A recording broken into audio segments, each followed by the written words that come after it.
Hi, I'm Connie Whitman, your host, and you're listening to Enlightenment of Change on webtalkradio.net. As always, I'm just so excited that you are joining us this week.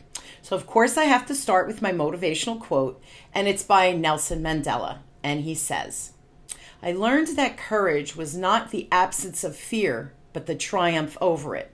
The brave man is not he who does not feel afraid, but he who conquers that fear."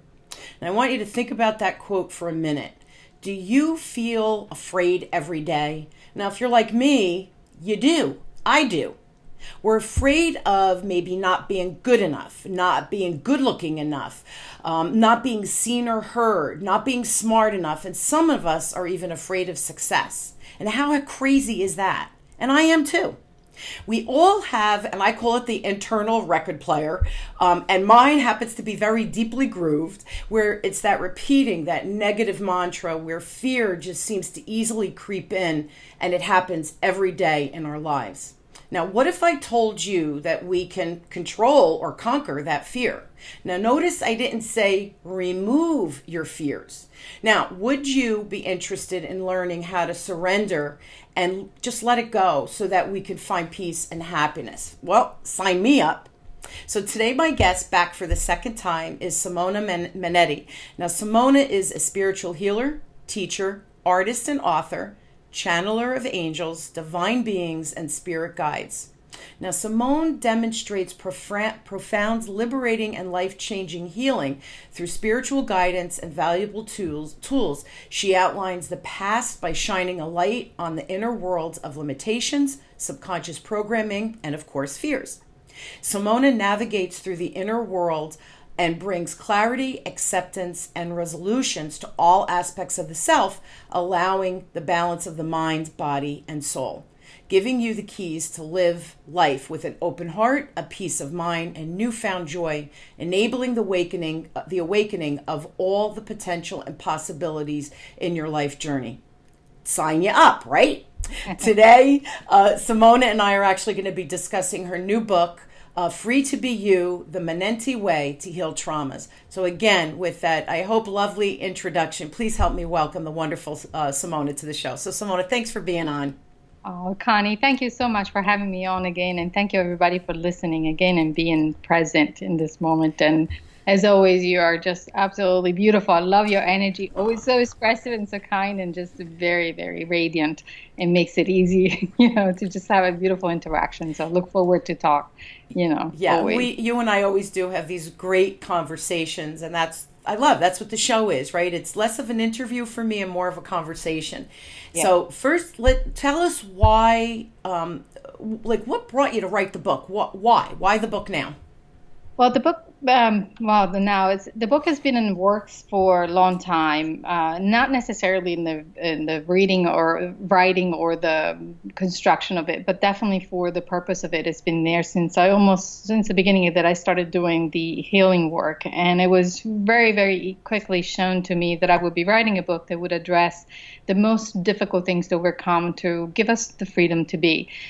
So the title is around that, the Free to Be You, because many of the things, by the time we get to be an adult, oftentimes we are just, the true self is hidden behind all these compartmentalizations, I can't say that word, compartmentalizing the problem, the issues, the traumas, and constructing a different aspect of ourselves that goes along with adaptation and survival. And many of us don't realize that by the time whatever it is that makes us feel trapped or constricted in life, or that denies us happiness, or that presents itself as limitation, that oftentimes we see it as if the world is limiting ourselves, as if we have impediments that I can't get where I want to because nothing ever works out. It's actually more a reflection of the blocks and the impediments that we have within ourselves and that we have constructed. And the origin of that oftentimes are fears.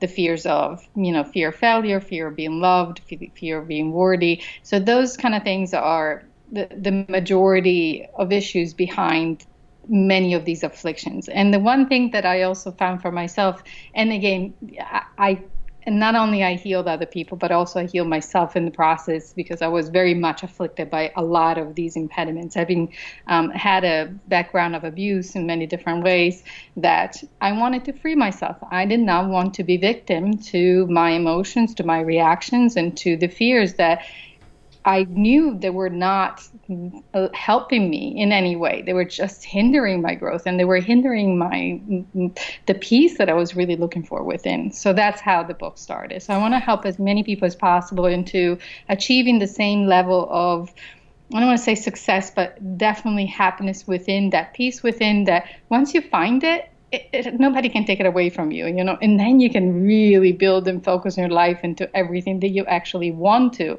and not the wanting that is often coming from the wounds, which never leads to happiness.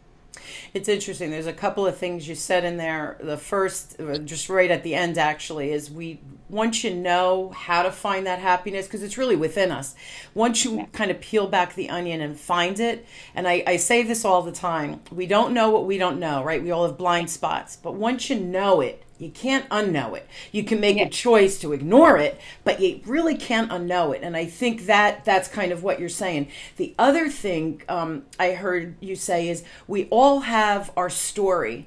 And some of us get real comfortable with that story of being the victim. And I think sometimes, though, Simona, we don't even realize that that's our story, because it just becomes so comfortable and part of almost our, at our cellular level, of how we believe that this is so. And that's where I think we give up the power of choice, because we don't know what we don't know, and we don't realize we're putting ourselves in this cage. So it's just, and what you said too is what I heard, that sometimes it's traumas from long ago that we don't even realize we're acting from those traumas, even though they're certainly not serving us anymore, but we don't see it with clarity. So let me understand the book. The book is a tool for people to use to help find that clarity. Can you give us some ideas of the topics or chapters kind of within the book, so people will understand what the relevance of the book is and how it might help them? Absolutely. And you said it beautifully too. You verbalized it back really nicely. So the book it's actually filled with tons of tools, and it will address anything from anxiety, depressions, all the fears that are often, they prevent us from seeing with clarity. It addresses doubting, self-doubt, self-criticism, procrastination, all the bad habits that we acquire as we adapt to the difficulties in life.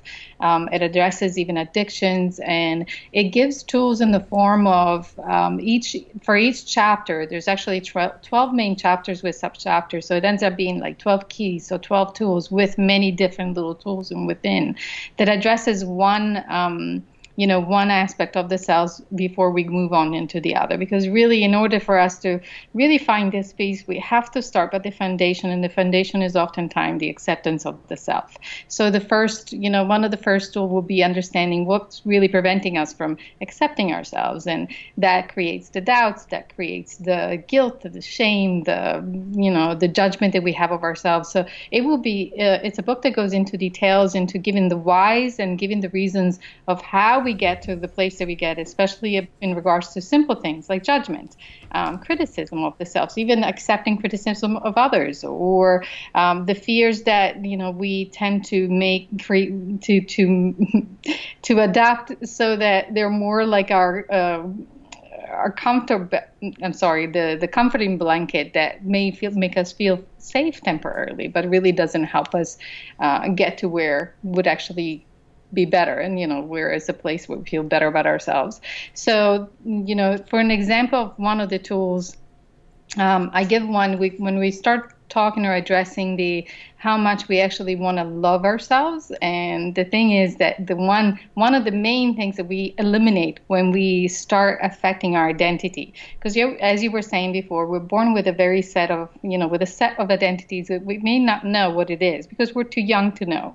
And as our interactions start growing with different people in our lives, parents, teachers, and all that kind of stuff, we start eliminating pieces of ourselves or pieces of our identities. And acquiring others that are not part of our true self. So those other aspects become more predominant, to the point that then people say things like, but I've always been this way. This is who I've always been. It doesn't mean, that's usually a telltale sign to me that that person has adopted that type of, that specific characteristic since really early, usually 3, 4, or 5.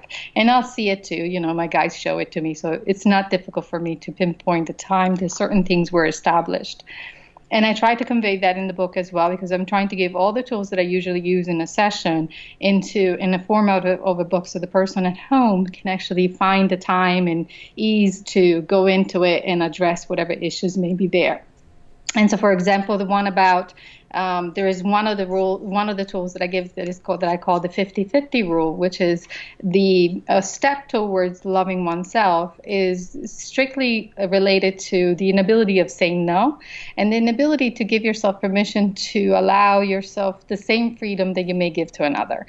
So, for example, if a person is very giving or very forgiving of everybody else, as if the person is the caretaker and it's always jumping in to do everything for everybody else, they tend to not do the same for themselves. And so the 50-50 rule is the one that you make a commitment with yourself that whatever you do for another, you have to also make the commitment to do the equal or the same to yourself, or ask someone else to do it for you.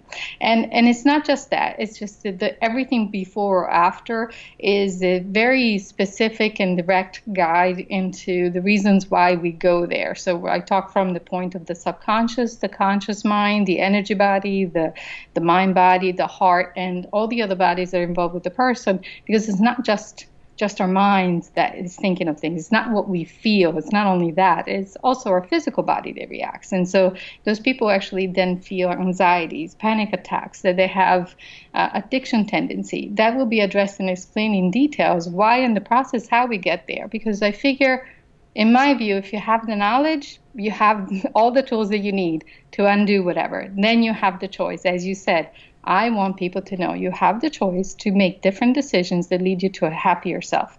And not only that, but to also to express yourself and to live the life that you always want to, and to be authentic with yourself. And that requires the love.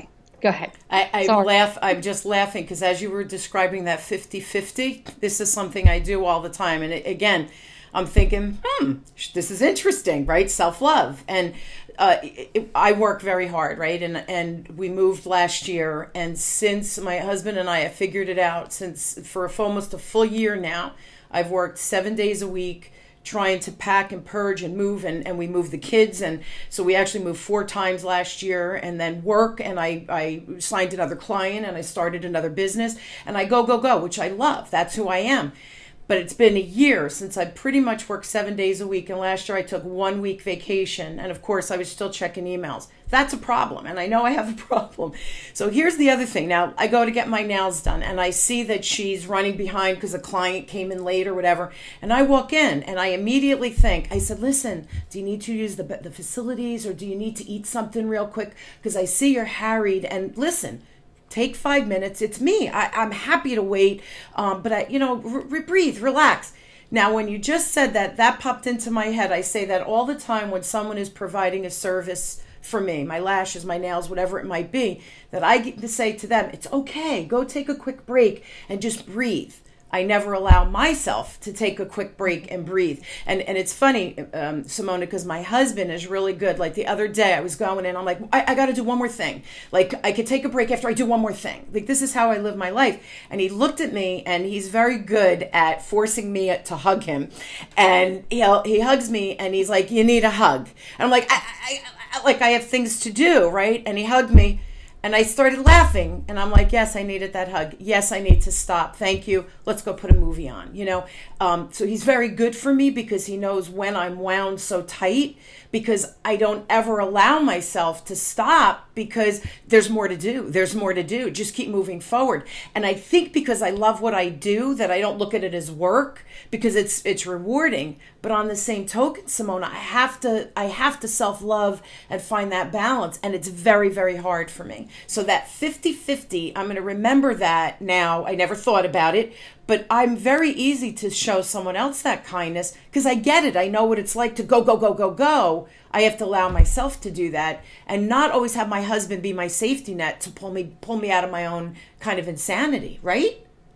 Absolutely. And that's really what we're talking about. And oftentimes, which I don't remember if it comes before or after, but I believe it comes after that chapter, then we go into giving ourselves the permission because it's, the reasons is that it's easy to give to another because we're not giving ourselves permission. We're kind of waiting someone else's to come along and say, hey, why don't you take a break? But even when that's done, then we say, oh, no, I can't allow myself. So that's when the permission comes in, as you were describing beautifully. These are things that require too much sacrifice on all levels, not just our physical body, our energy, our emotional body, our heart body, that eventually will get, that expresses itself in different ways. That's how then illnesses or issues are born. And like for you, this not giving yourself permission, it goes right underneath your chin, right here in the throat center, right under your jaw, feels like it goes into the ears and then back into the neck. So you probably get a lot of tension and tense in the back of the neck and the shoulders, a lot of pain there. I feel you also get migraines, so it comes back up into, if not migraines, definitely headaches. And then you get this very strong tiredness and almost forces you to just take a break because otherwise you won't give it to yourself. And it's so funny. It's funny. I don't ever get headaches, but when I do go to the chiropractor monthly just to stay healthy and just keep everything in alignment. And he does this one neck adjustment and I go, there it is, baby. Like I know I needed that because that's where I hold my stress. So I'm giggling. I never get headaches. Rarely do I get headaches, which is good. I hydrate a lot though. So I think that helps too because I drink a lot of water. But the go, and I just said this to my husband, you're cracking me up. I woke up the other morning as normal time and everything. And he goes, what's the matter? And I go, I'm tired. And I never say that. And he said, you okay? I said, I'm really fatigued. I'm feeling it. And I said, this weekend, I don't want to know anything. I don't want to do anything. Of course I have work this weekend, but he laughed and he said, we've been going for a year without stopping and you forget how much time. I go, no. And I was like, holy smoke. It's been a year since we started the process with the move on top of regular life with the kids and work and family and all this stuff. So it's funny because just recently I feel fatigued, and that's not like me because my energy is real high. That would not be something I would usually say where I'm fatigued, but I'm fatigued like mind, body, and soul. So you're nailing me, sister. You're nailing me. Well, it's, the physical body, it will try and bypass what the mind, because the mind is also connected to our ego. Sure. We can make reasons, rationalize excuses, and we make up a plan that we stick by, and oh my God, it's all fail safe, and we can, it gives us that energy or that almost sense of invincibility until something else comes along that says, no, you're not invincible, And so the physical body tries to talk to us before we get to that point. So even though to me it expresses itself as a headache or the tension in the neck, probably because you're doing the chiropractor adjustment, or if a person were to do acupuncture, those two practices actually, because they adjust, they actually release the energy that collects in certain points instead of then accumulating and expressing themselves into the worst that could be, or the potentially worse. But the tiredness, then it's, the body will always find another way. Okay. All right. If you're not listening that way and you're doing that and you're still doing your way, you're sacrificing your needs and wants, then I'm going to give you this. And if we continue to deny it, not listen to ourselves, then it will just progressively get worse. Yeah. It'll manifest.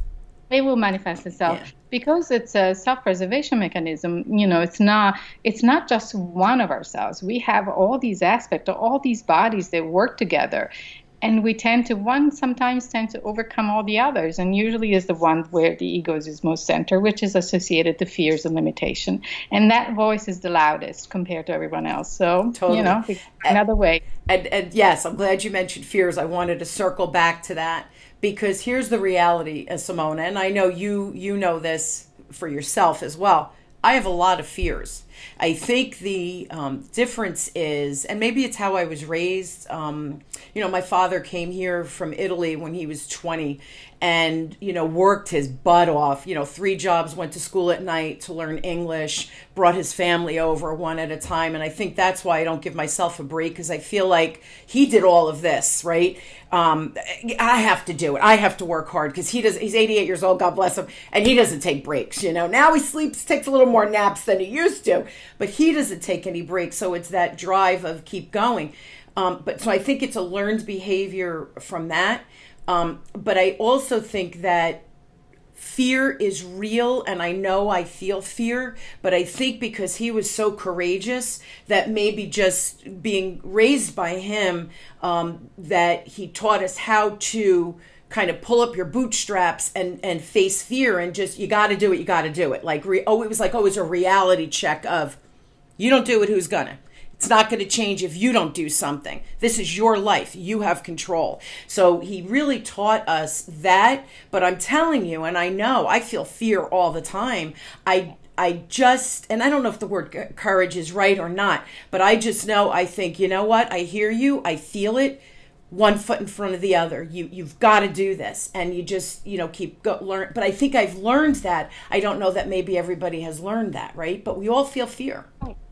We do. We all feel fear because, again, what fear is there to do is to help us see. It's almost as if once we face these fears, or they come in front of us, the one question that we should really ask ourselves is, okay, this fear is triggering all these emotions and it makes me want to do this. But whatever it is that it's making me want, or whatever it is that I'm fearing, is this necessarily mine? Or is this something that I've learned from something else? Mm-hmm. Am I trying to be someone that I'm not? And so therefore I need more fears in order to make me be this person so that I can acquire whatever it is that I'm seeking? Or is this how I really want to? Because when we live our life and ourselves in an authentic way, fears almost are non-existent. Fears are part of that of which we acquire, that we are trying to fit in. So it's the same as trying to fit in a pair of jeans that are size too small than what we are. And then we try to go outside and pretend that nobody will see that those jeans don't fit ourselves. And if someone comes up and says something, then we panic because, oh my God, somebody saw. So now we're going to try even harder to take care, or even more disguises, more details, more attention to control, to try to avoid something inevitable that will eventually happen anyway. Whereas the easiest path would be to find the right pair of jeans that fits really good for you and not whatever it is that you have been wearing because of someone else's. So as much as your father that's a beautiful way of teaching, the perseverance and how to handle yourself. I go by that too, meaning that the only thing that we should rely on is ourselves. If we want change, we got to do it, right? Yes. But what maybe you're disregarding is who you are. Because you're trying to fit into someone else's role, into someone else's belief system, into someone else's role model, and not necessarily acknowledging who you are. And not only that, but you have to force now yourself to be that person, because now you're trying to be. That's the only teaching you're taking in consideration. So this would be a great time for you to kind of sit back and say, okay, but is this making me happy? Is this how I really want to do things? Because otherwise I wouldn't have fears. Because the fear that you're really talking about is fear of failure, which sits right here. It's as if I keep seeing you having something between your teeth and holding on to it really, really hard, as if either you haven't learned to masticate it, because it's getting stuck there because I can't digest what I'm making myself do, or that I want to hold on to every little detail because I'm trying to be this other person, that it may not be necessarily all me. Okay. What's funny? I'm not afraid of failure because I make a lot of mistakes. I fear success. If I become successful, what about my friends and family? Will I have time for them? Will I be viewed as, she discarded us now? Because I don't ever want people that I love to feel that they're less important in my life just because I'm getting busier. So the fear of that's my fear of success, of how do I never want anyone to feel hurt by me or devalued by me because of time elements. Do you know what I'm saying? That's my fear. I know that's my fear. which is still fear of failure, because it's not the failure of success, it's the failure of relationship, of being everything that you can be for somebody else. Yes, so yes. Beyond your own. So it's still fear of failure, has many facets, and it's not just necessarily whenever the fear of failure, which it's all cumbersome. It can just tackle into every aspect of a person's life. Oftentimes it's because if I'm going to show who I really am to everybody else, I may lose what I have. What if they can't accept me? So it's the fear of failure associated to acceptance. Because if we don't get that level of acceptance, then we are risking the love that we are obtaining by being and doing and continuing to, show everybody else who I am. Yeah. But that may not be necessarily everything that I am. And it's not just you. It's a lot of people. Most of the people that I work for, it's really that dynamic. There's always goes down to this fear of the self, fear of the unknown, fear of failure, fear of, worth and love, which are usually associated to acceptance. It's always because there is that part of ourselves who focuses on the feedback of what we have around ourselves to ensure we are loved, instead of relying on ourselves to say, you know what, I am loved. I love myself no matter what. And if someone doesn't see that in me, it's not my responsibility to take care of that. Whereas that's what we're doing. Yeah, it's true. What would you say? Okay, so that makes so much sense. And I hope people were like, bing, bing, bing, aha moments, because you're spot on with that. Now, what would you say? What's the best way to stop believing in that fear, right? That I'm going to lose those relationships, or that I'm going to make someone feel devalued, right? That's my issue, right? It's not their issue. So how do we put that at bay? How do we control that better? That's two questions. So meaning that the feeling part is that, which is okay, but I may go long. That's okay. Sorry, I apologize if I talk so much, but once I start, it's like sometimes hard to stop.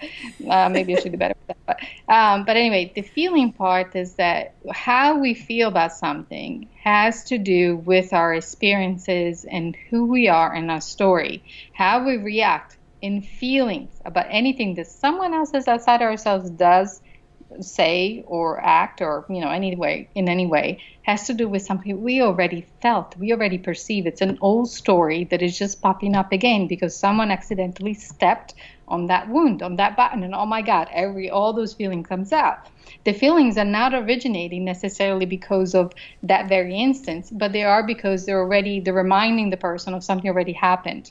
But we don't remember all of the things already happened that is similar to, oh my God, is that.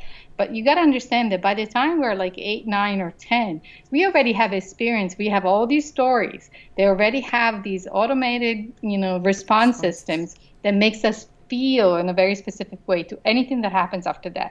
It's never the person in front of you that is responsible for how you feel, but the stories and the traumas that came, or the wounded that came from your prior experiences as a child, which by itself should tell you, it's like, oh my God, I didn't have tools back then to handle anything. True. How can I expect to be able to, for my child self to have known how to handle things differently? So it's not about, chastising who we were and what we've become. We did the best that we could.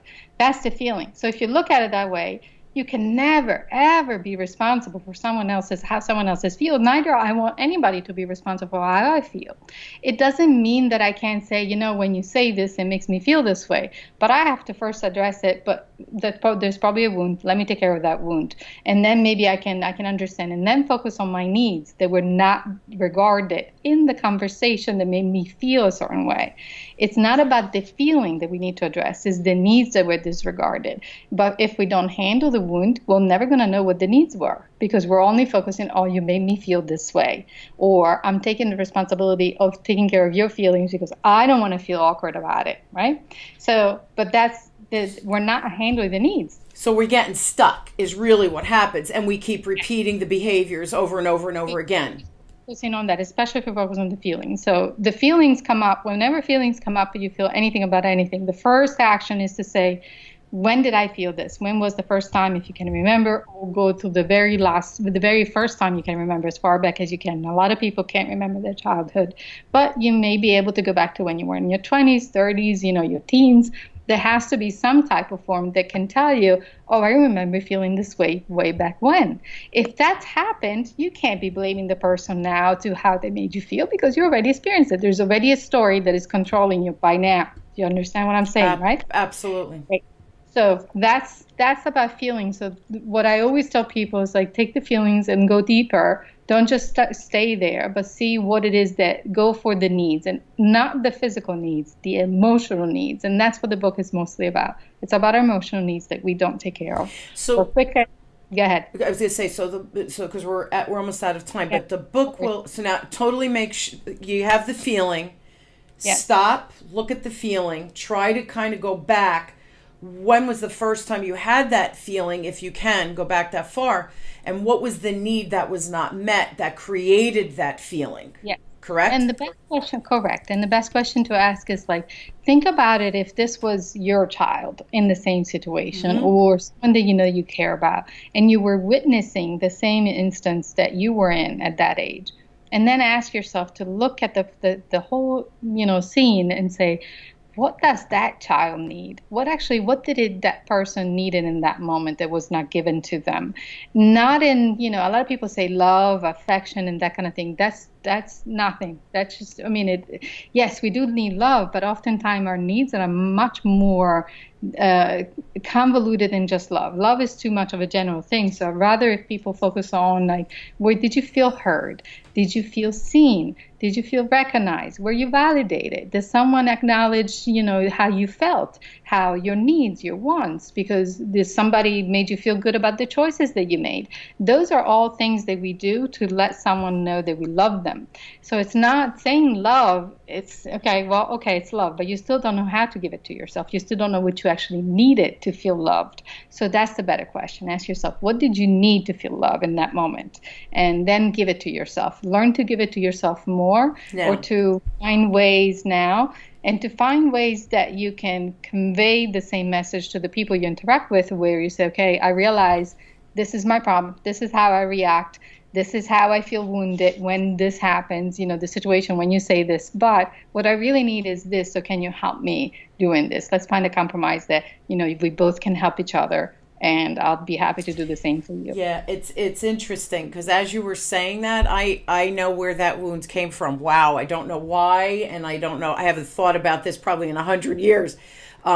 We grew up in the same house as my grandparents, so my aunts lived upstairs, and my one aunt who I'm very close with, she's my godmother through confirmation. I chose her, and she got married. Well, of course, right? So she got married, moved out, and two of my other aunts were still there, and my one aunt was very close with my older sister, and my grandfather was very close with my sister, and my aunt that I was close to left. Now, she got married. Wasn't trying to hurt me, right? I was probably, oh my goodness, 5 years old, I guess, when she left to get married. So think about that. I felt like, oh, they still have their love, their support, right? Making them feel special. And here I'm abandoned, right, as a kid. And again, it's a child's response. So now when I have that feeling of, I'm going to use the word abandonment. I don't know if that's really the right word.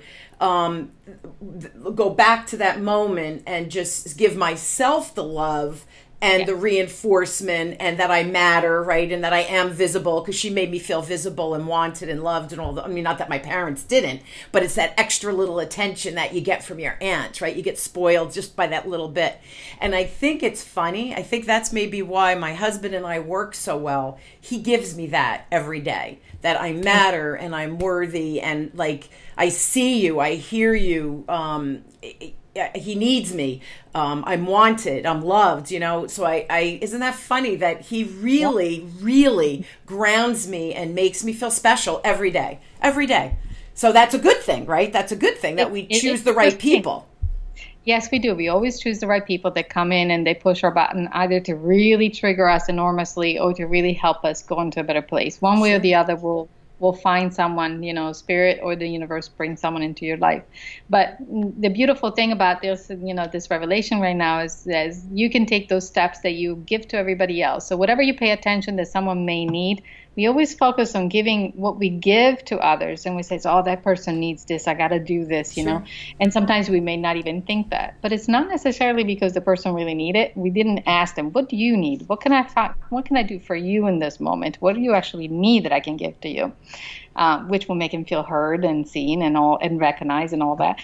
But instead we give others that of which we didn't have. So we give, and that alone, if we just paid attention to what we give to everybody else, will be we can follow that thread, and it will let us to do exactly the same that we do to others. We do it to ourselves, will let us to a better place anyway, because it's what we yearn. So, and then you have your husband that came in and started giving you all this, which is great. It got you into a really good place to then work on yourself and learn more things. Time. Because when we don't get that, it keeps us really, really down into a dark place, and it may make it very difficult for us to see the light. Yeah.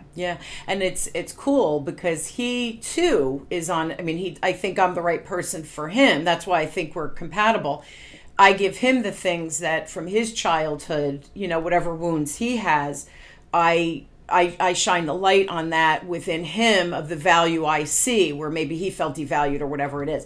But we're both very willing to read and learn together as well as separately, which I think is kind of foundationally a nice thing, because he and I are evolving together, now that we're in our 50s, right? I feel like we're in such a good place and our life is so amazing. Not that crap doesn't happen to us. Of course, crap happens to everybody, but it does, right? Simone, nobody has a perfect life. That's crazy to think that. No, that's nuts. But we together, I feel we're on a good journey, and we see a lot more of the positives than the negatives, because we're open-minded to things that we probably weren't so 10 years ago. Just the whole evolution. We're out of time, but I love the concept of your book.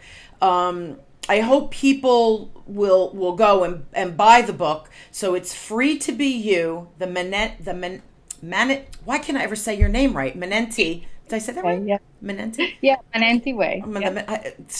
Tongue-tied. Free to Be You, the Menenti way to heal traumas. And it really does go back to those childhood stuff that has become our story, and we keep it. And sometimes the stories are good. Sometimes the stories are not good. So we need to really kind of dig in at those moments. And I hope that your examples, and I hope my example today, and again, that aha moment for me, just when it happens, it's kind of cool. But I hope that people go, oh, yeah, I understand that. And are able to utilize some of the tools we talked about today. Because, I love the 50-50 one. I'm doing it for them. Can I do it for myself too? Absolutely. Yeah, something to think about. So guys, go to Simona's website. It's SimonaManenti.com. So SimonaManenti.com, or email Simone if you have questions specifically for her at SimonaManenti@gmail.com. And again, they could get the book and everything through the website and Amazon and all of that. Yeah. Yes, it's available, in different ways, both in paperback and e-formats, so they can download and all that. So thank you so much. Thank you for being the guinea pig, I guess.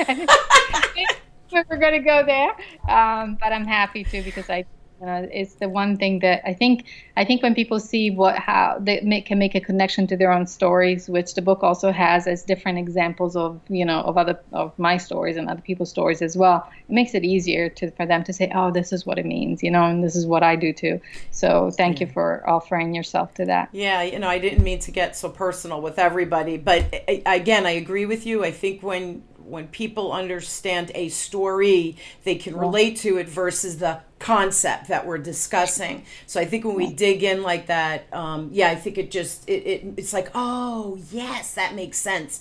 So hopefully that helped everybody. And again, I didn't mean to get so personal today, but thank you. And I thank you for putting me in your petri dish, right? You kind of inspected me today. It was fun. It was fun. Guys, if you need me for anything, sales related, leadership, coaching, please reach out to me directly at Connie at Whitman Associates. connie@webtalkradiohost.com. I always respond personally to your emails. It matters. It really does matter to me. Also, my partner and I still offering our free communication style assessment. Just go to wisdomdecoded.com. You get a little report, and it kind of shines a light on how we're wired, on how we communicate and how people perceive how we're communicating that you might not know. Yet another blind spot that hopefully I can help you shine a light on. Again, SimonaManetti.com or SimonaManenti@gmail.com. Simona, thank you so much again for just being an amazing guest. Always love having you on. And I hope you guys will join me weekly as we question, build, and discover together how to grow and challenge ourselves like our discussion today. There's so many wonderful tools out there, really for us to kind of move the needle and create more happiness and peace, and again, diminish fear in our life, which is really just so important. And you know what, guys? It's often easier than we think. Yet again, we have a book that can help you navigate those turbulent waters that time. Thank you again for joining me. You've been listening to Enlightenment of Change with me, your host, Connie Whitman, on webtalkradio.net. Thank you, everyone. Have a wonderful, and for me, I wish you a fear-free, inspired week. Thanks, everybody.